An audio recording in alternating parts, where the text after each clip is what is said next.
I woke up on the bathroom floor with blood in my mouth and no memory of how I got there. My cheek was pressed against the cold marble tiles. The overhead light burned into my eyes hard enough to make me nauseous. For a few seconds, I couldn't even remember what day it was. Then I heard footsteps. Vanessa? Adrian's voice. Soft. Calm. Concerned.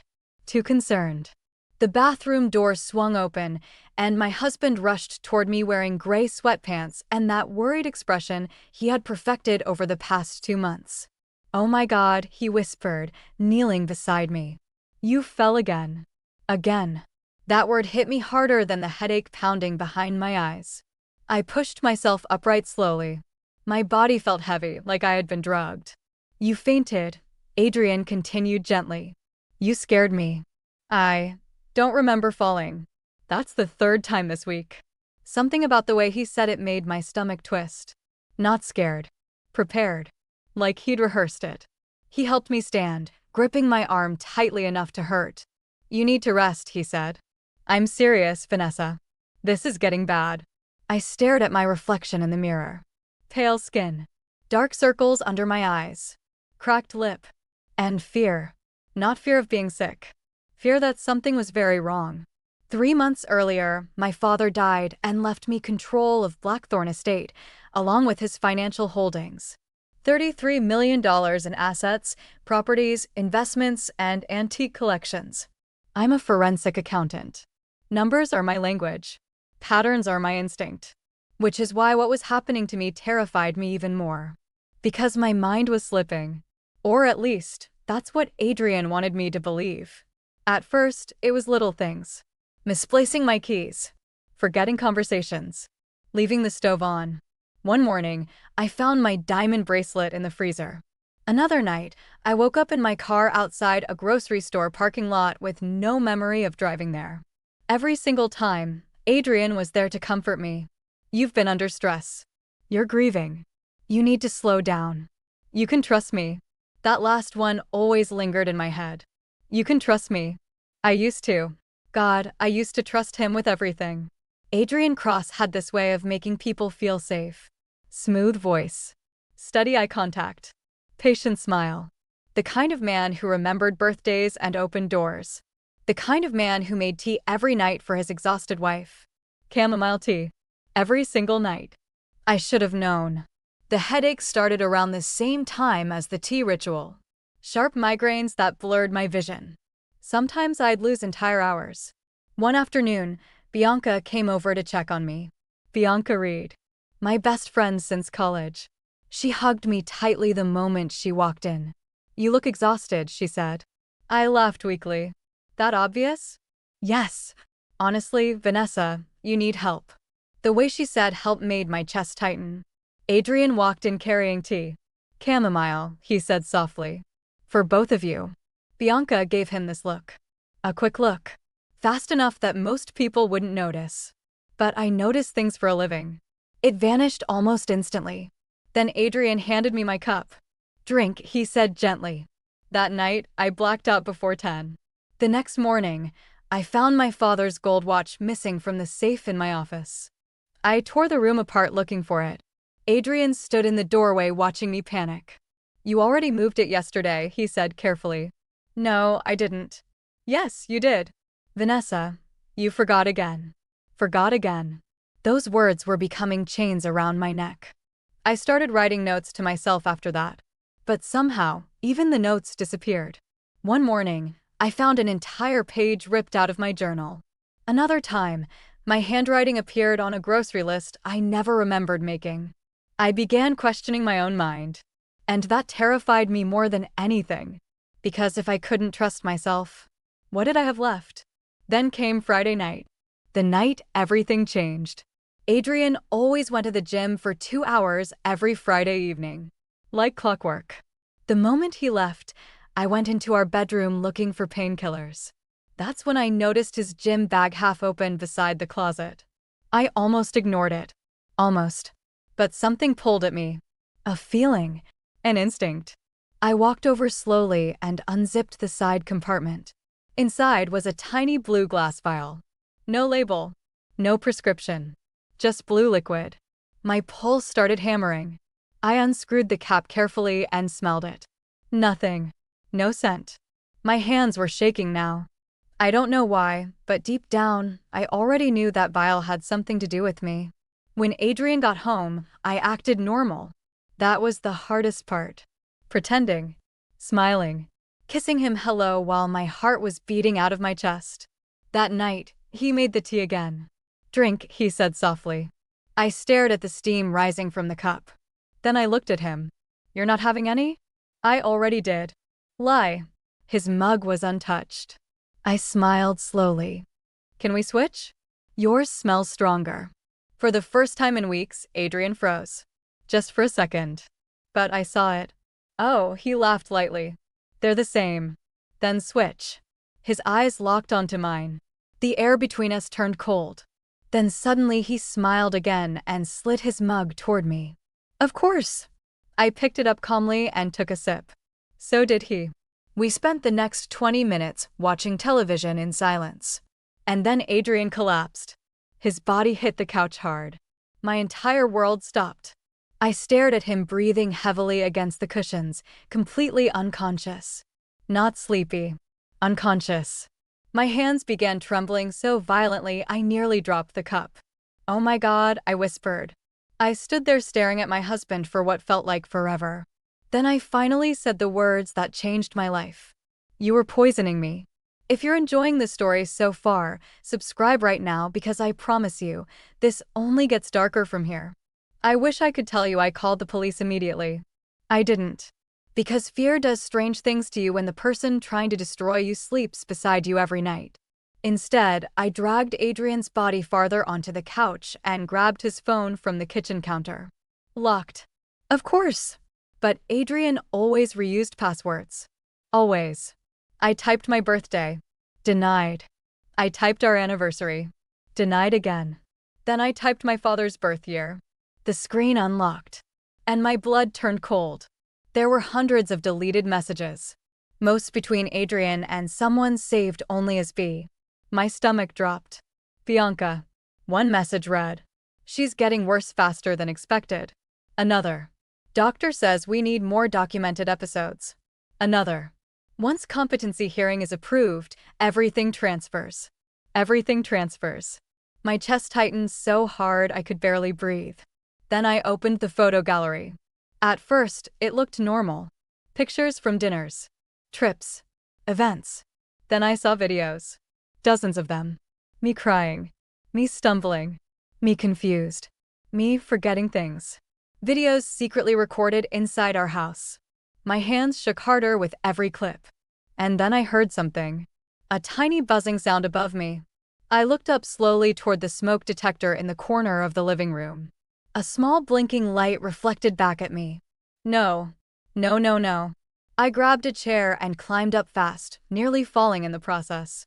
My fingers dug into the detector until the cover snapped loose. And there it was. A hidden camera. Pointed directly at me. I felt physically sick. Every panic attack. Every confused moment. Every breakdown. Recorded. Documented. Manufactured. "He's building a case," I whispered. "Not divorce. Not murder. Something worse. He wanted me declared mentally incompetent." And suddenly every missing item made sense.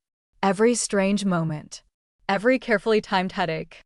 Every conversation where Adrian looked at me with fake sympathy while slowly convincing me I was losing my mind. Tears burned my eyes. Not from sadness. From rage. Because the scariest part wasn't that my husband hated me.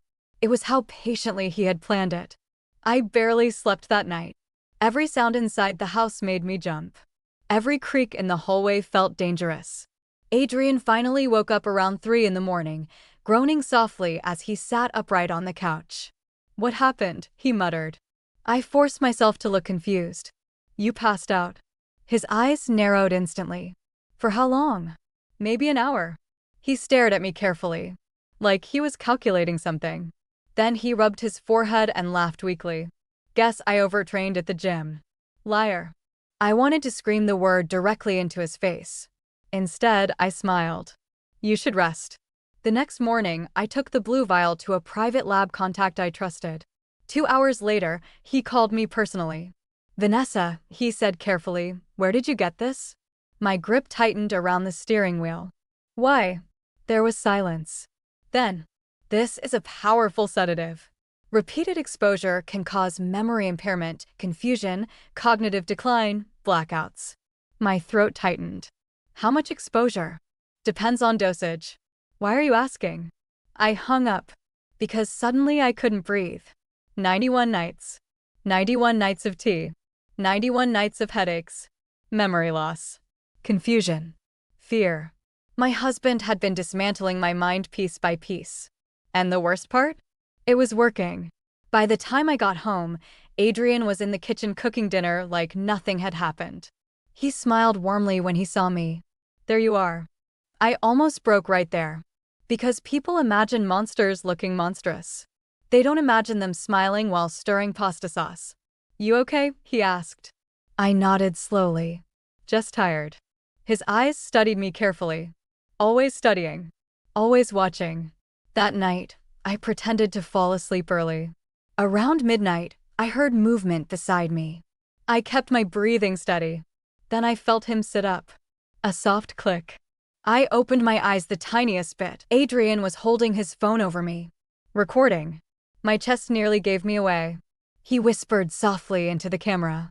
Vanessa doesn't recognize where she is tonight. She's been disoriented for hours. I almost sat up screaming. Instead, I stayed still while rage burned through every inch of my body. He was manufacturing evidence. Carefully. Patiently. The next morning, I started acting. If Adrian wanted a mentally unstable wife, I'd give him one. At breakfast, I stared blankly at my coffee.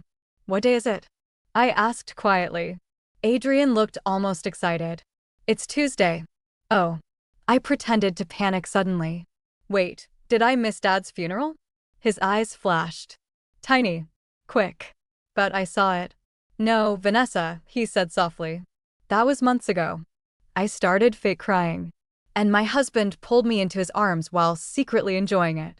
That was the moment I realized something horrifying. Adrian didn't just want my money. He enjoyed controlling me. Enjoyed watching me break.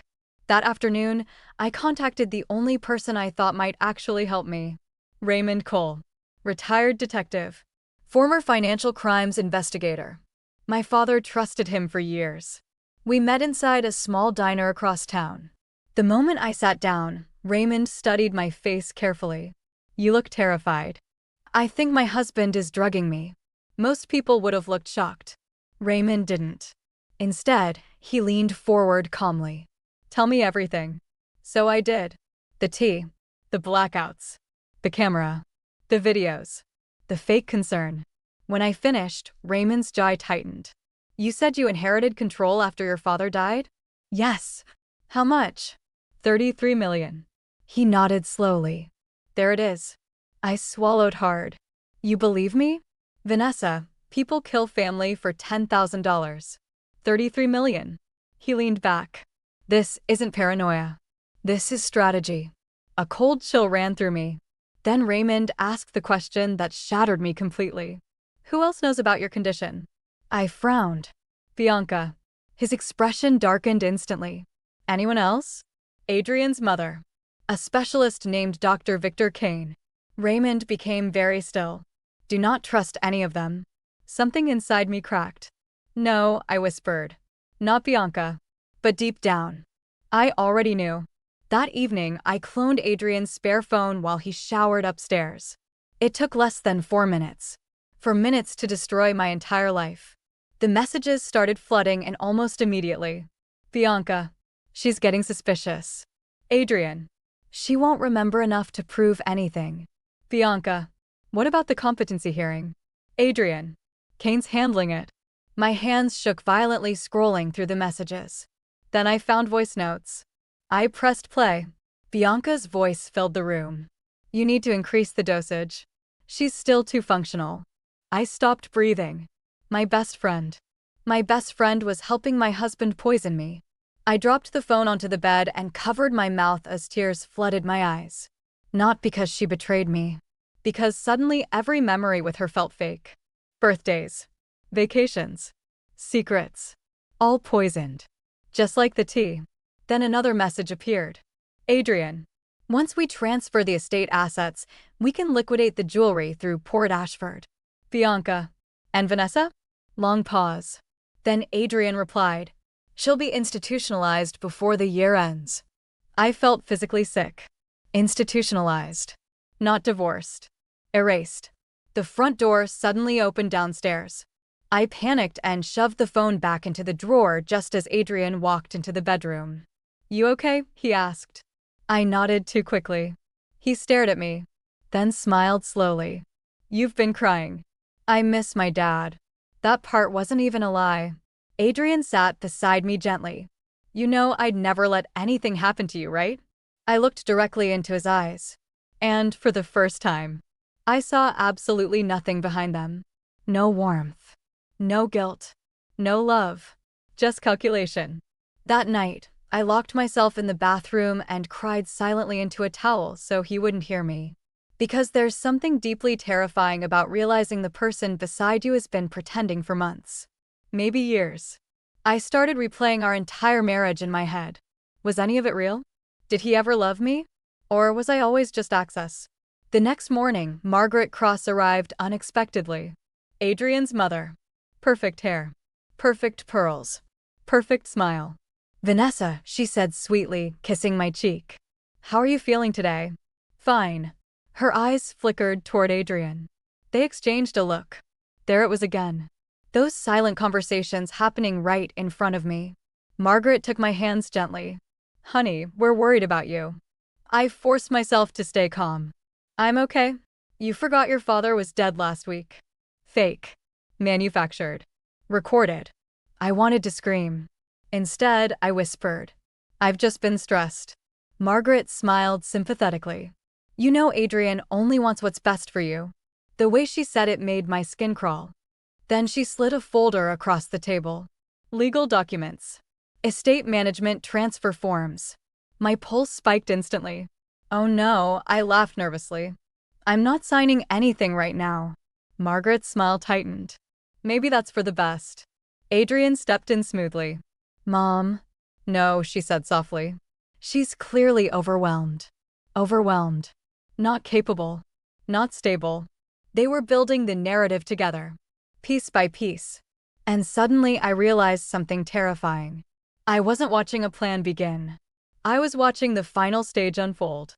3 nights later, Adrian tried to inject me. That was the moment the game stopped being psychological and became survival. I woke up around 2 in the morning to movement beside the bed. At first, I thought I was dreaming. Then I heard the sound. A syringe cap snapping open. My eyes flew open instantly. Adrian froze beside me. For 1 second, neither of us moved. Then I saw the syringe in his hand. Clear liquid inside. My blood turned to ice. Adrian. His face changed immediately. No softness. No concern. Just irritation at being caught. You're awake, he said quietly. I scrambled backward across the bed. What the hell is that? You need help. No. Vanessa, listen to me calmly. You're drugging me. His jaw tightened. You haven't been well for months. I lunged toward the nightstand and slammed my hand onto the hidden panic button Raymond had given me 2 days earlier. A loud alarm exploded through the room. Adrian cursed instantly. What did you do? I jumped off the bed and ran for the bedroom door, but he grabbed my wrist hard enough to bruise. Stop acting crazy. Crazy. That word again. Always crazy. Always unstable. Always emotional. I ripped my arm free and shoved him backward with everything I had. You're trying to destroy me. Adrian stared at me, breathing heavily. Then suddenly he smiled. Actually smiled. And somehow that terrified me more than the syringe. You finally figured it out, he said softly. The alarm kept screaming through the house. A few seconds later, headlights flashed outside. Raymond. Adrian glanced toward the window. Then back at me. This could have been easy, he whispered. And walked out. My legs collapsed beneath me the second he disappeared. Raymond burst into the room moments later. You okay? He tried to inject me. Raymond grabbed the syringe carefully using a cloth. "We're done waiting," he said. "Whatever they're planning next is close." He was right. The next morning, I intercepted another message from Adrian's cloned phone. "Bianca, the shipment leaves Friday night. Adrian, after the fire, none of this will matter." My stomach dropped. Fire. Another message appeared seconds later. "Margaret, insurance confirmed?" Adrian, "Yes." Then Bianca sent the message that nearly stopped my heart. "What about Vanessa?" Adrian replied instantly. "She'll be asleep before it starts." I felt cold all over. They were going to burn the house down with me inside it. Raymond read the messages silently beside me. Then his expression hardened. "We call the police now." "No." He stared at me. "Vanessa, if we call too early, they'll bury everything." My voice shook. "I need proof. Real proof." "You already have proof." "Not enough. Because I knew people like Adrian. Charming men survive accusations all the time. I needed destruction-level evidence." That evening, I pretended everything was normal. Again. The acting was exhausting me. Every smile hurt. Every conversation felt poisonous. Adrian came home carrying flowers. White roses. My favorite. "You've seemed distant lately," he said softly. I nearly laughed at the insanity of it. "You tried to inject me. And yet here he was buying flowers."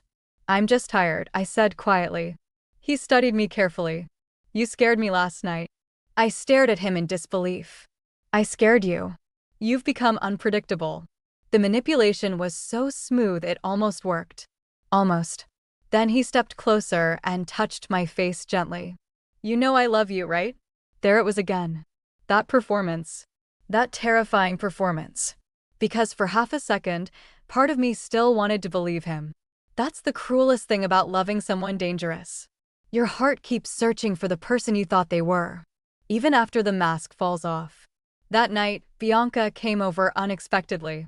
The second I opened the door, she hugged me tightly. Too tightly. "You haven't answered my calls," she whispered. I forced myself not to pull away. "Been tired." She looked into my eyes carefully. "You can tell me anything." The rage that burned through me at that moment was indescribable. Anything? She already knew everything. We sat in the living room while Adrian poured wine. Bianca kept watching me, studying me, waiting. Then she finally said it. "Have you thought more about getting treatment?" There it was. I looked down slowly. Sometimes I feel like I'm losing myself. Bianca reached for my hand immediately. "Oh, Vanessa." Fake concern. Fake sympathy. Fake friendship. Adrian exchanged another glance with her over my shoulder. And suddenly I realized something horrifying. They thought they were close to winning. That's why they'd become careless. That's why Bianca was here. To monitor me. To push me toward whatever came next. Later that night, after Bianca left, I followed Adrian downstairs quietly. He disappeared through the basement door beneath the kitchen. The boiler room. I waited 30 seconds before following him. The deeper I went, the stronger the smell became. Gas. My pulse exploded instantly. I turned the corner slowly and froze. The entire boiler system had been tampered with. Gas valves loosened. Fuel lines leaking. One spark and the entire lower level would explode. Oh my God. Then I heard Adrian's voice behind me. "You were never supposed to see this part." I spun around instantly. He stood at the basement entrance staring at me calmly. And then, he locked the door behind him. The sound of that lock clicking shut echoed through the boiler room like a gunshot. For 1 second, I couldn't breathe. Gas filled the air thick enough to sting my nose. My heart slammed violently against my ribs as Adrian started walking slowly down the stairs toward me. Calm. Composed. Like this was just another conversation between husband and wife. "You really should have signed the papers," he said quietly. I backed away instinctively. "You were going to kill me." Adrian sighed. "You made this harder than it needed to be." "Harder?" My voice cracked. "You drugged me for months. You were becoming a problem." The words hit me like ice water. Not a wife. Not a person. A problem. I looked at the leaking pipes around us. "You were going to burn the house down. It would have looked tragic." He shrugged slightly. Mentally unstable widow dies in accidental fire after cognitive decline. People believe what they're prepared to believe. I stared at him in horror. And suddenly I understood something terrifying. Adrian truly believed he was smarter than everyone else. That's what made him dangerous. You recorded me, I whispered. You recorded yourself, he corrected smoothly. I just documented it. I wanted to scream. Instead, I forced myself to stay calm. Because Raymond had taught me one thing very clearly. Predators make mistakes when they think they've already won. So I kept him talking. Bianca helped you? A faint smile crossed his face. She was useful. Useful. That was all any of us were to him. Assets. Tools. Stepping stones. My throat tightened painfully. Did you ever love me? For the first time all night, Adrian hesitated. Just briefly. Then, I loved what your life could give me. That answer should have shattered me. Instead, it freed me. Because suddenly there was nothing left to save. Then footsteps echoed upstairs. Adrian frowned slightly. A second later, the basement door opened. Bianca appeared first. Then Dr. Victor Kane stepped inside carrying a black medical case. My entire body went cold. Bianca looked nervous. Is she cooperating? Adrian didn't answer immediately. Victor adjusted his glasses calmly. Mrs. Hale, he said professionally, your husband and family are concerned about your recent instability. I almost laughed at the insanity of it. You're all insane. Victor opened the case slowly. Inside were syringes, sedatives, documents. My pulse exploded. You can't do this. Victor's expression stayed emotionless. Your episodes have become increasingly dangerous. Those videos were staged. Bianca avoided my eyes completely. Coward. Adrian stepped closer. Vanessa, please don't make this ugly. Ugly. As if any part of this wasn't already monstrous. Then Victor removed a syringe carefully. And that was the moment I stopped pretending to be afraid. Because while they were busy building their perfect trap, I had built one too. My phone was recording. Every word. Every confession. Every threat. And, more importantly, Raymond already had copies of everything. I looked directly at Adrian and smiled for the first time in months. Real confusion crossed his face. Then sirens exploded outside. All three of them froze. Bianca turned pale instantly. What did you do? I kept smiling.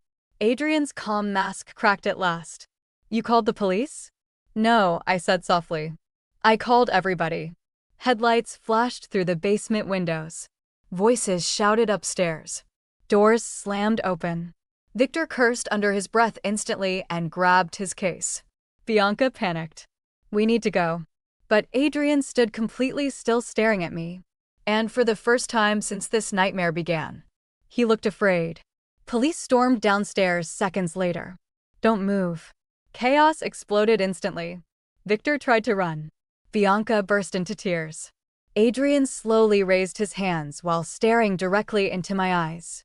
Like he still couldn't believe I had beaten him. An officer pulled me away from the leaking gas lines as others dragged Adrian upstairs in handcuffs. You set me up, he whispered while passing me. I looked at him coldly. No, I said. You set yourself up. Outside, flashing red and blue lights covered Blackthorn Estate. Neighbors gathered. Officers moved everywhere. And for the first time in months, I could finally breathe. But it still wasn't over. Because Bianca and Victor had managed to move part of the money before the arrests. Nearly $80 million tied to offshore Zurich accounts connected to fraudulent shell companies. At least that's what they thought. What none of them understood was that my father had anticipated something like this years ago. The financial ledger they stole wasn't just a ledger. It was a trap. A forensic trigger system tied directly to federal investigators, private auditors, and account freezes. The second unauthorized access occurred, alerts were automatically sent. By sunrise, every offshore account connected to the conspiracy had been frozen. Every transfer flagged. Every participant exposed. Raymond called me around 6 in the morning. It's over, he said. I closed my eyes slowly. Over. The word didn't feel real. 3 weeks later, Adrian requested to see me from county jail. Raymond didn't want me to go. But I needed closure. So I went. Adrian looked different behind the glass. Smaller somehow. Like the illusion had finally died. For a long moment, neither of us spoke. Then he leaned toward the phone. Where's the money? Not. I'm sorry. Not. Are you okay? Money. I almost pitied him. Almost. I lifted the phone calmly. My father donated the estate before he died. The silence that followed was beautiful. Adrian blinked slowly. What? The charities. The foundations. The medical grants. I smiled faintly. There was never 33 million for you to steal. For the first time since I met him, Adrian Cross looked completely lost. You're lying. I'm not. Rage flooded his face instantly. You think you won? I stared at him quietly. Then I said the one thing I knew would destroy him completely. You ruined your life for nothing. The guard ended visitation seconds later. As I stood to leave, Adrian slammed his hands against the glass. Vanessa. I kept walking. I didn't look back. Because the man screaming behind that glass was never really my husband. Maybe he never existed at all. Months later, I sold Blackthorn Estate. Too many ghosts. Too many lies hidden inside those walls. But I kept one thing from my father's office. A handwritten note he once gave me during my first year as an accountant. It said, "Numbers reveal truth, but character reveals everything else." I finally understood what he meant. If this story kept you hooked till the end, don't forget to like the video, subscribe, and turn on notifications for more stories every single week. And remember this: predators always underestimate the people they think they've already broken.